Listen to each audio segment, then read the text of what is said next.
Hello, this is Short Me Tina from shortmetina.com, doing a morning recap of trades that I'm looking to get into this morning. Today is, let me check my phone, Wednesday, September 28th. And win, lose, or draw, I'm going to release this video after market close, just so folks can know sort of like the prep that's required before going into a trade. So I just don't, enter the markets willy-nilly. I usually prep the night before. In most instances, I'm watching a potential trade days prior to taking it. So the stocks that for me are potentially in play are stocks that I've been watching for, several days, several weeks, several months. So obviously the first one is the one that I've been doing some videos about starting from Friday, which is Twitter. On Friday, I released a video indicating that I was long Twitter after rumors came out that Google, Salesforce, Disney, etc.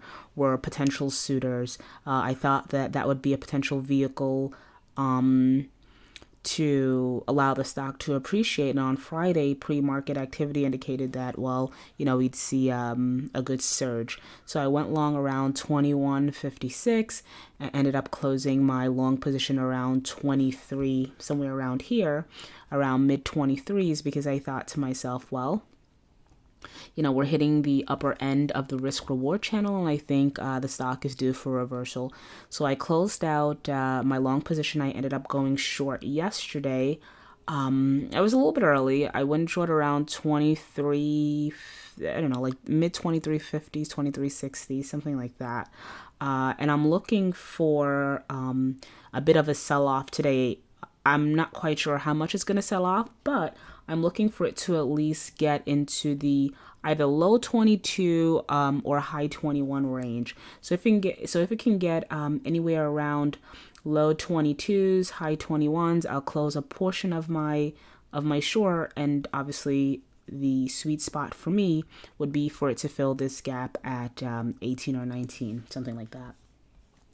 So the next stock that I'm looking at is ticker symbol NKE, Nike. And so I already drew some lines here. And for me, I'm looking for a pop. Right now in pre-market, let's see if I can pull that up. So right now, that chart, let's do time and sales, I'm sorry. So right now in pre-market, we're trading at about 54.23, which is actually really good for me, right? So let's go back to my chart. If you look at my line, it's somewhere around 54.60. So I'm hoping that it opens up with a pop. We pop up to about mid 54s to high 54s, and I'll look to take the short there, potentially closing out a little bit under yesterday's low. I'm actually looking for around 52 or so, a gain of about $2 per share. Where's my stop loss? Well, my stop loss will be yesterday's high, which is 55.54. If it penetrates that, then I'll be out of my short. So again, I'm looking to go short around 54.60, upper 54s, hoping that it opens up with a pop. So far, so good in terms of pre-market trading.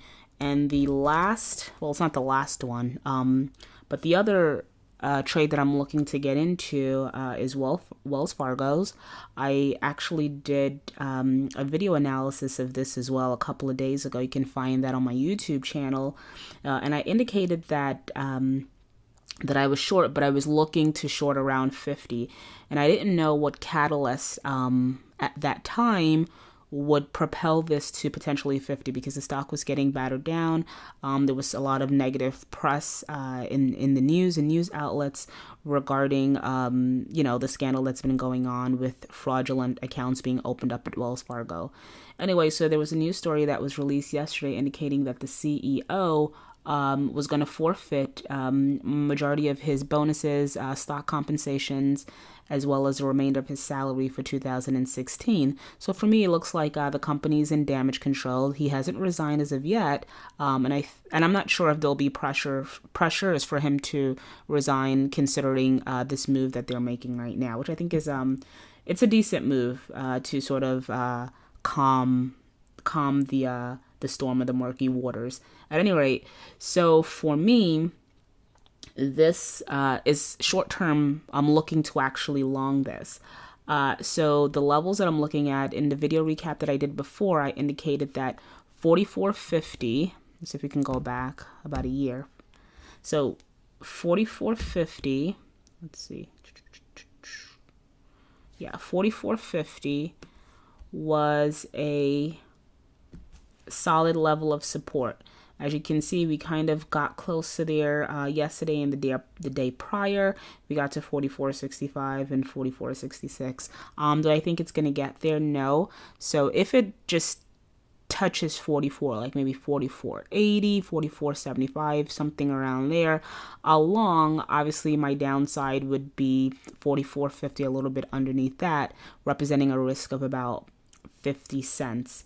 Obviously, not obviously, it's not obvious to you, but my goal longer term, and I think it might take a couple of weeks for this to unfold, my longer term goal, couple of weeks, would be to get the stock.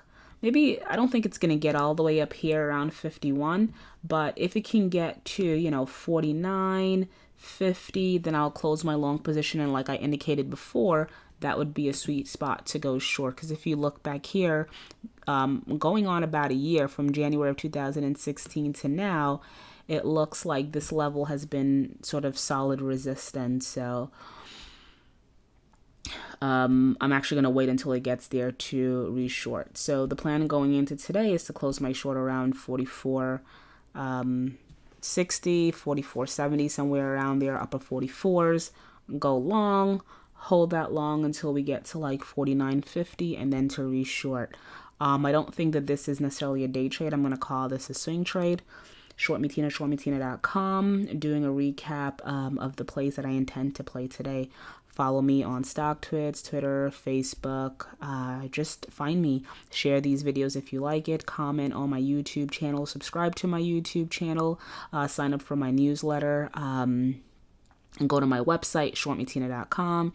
Email me, support@shortmetina.com, tina@shortmetina.com. I'm pretty responsive. I like to engage. I like to interact.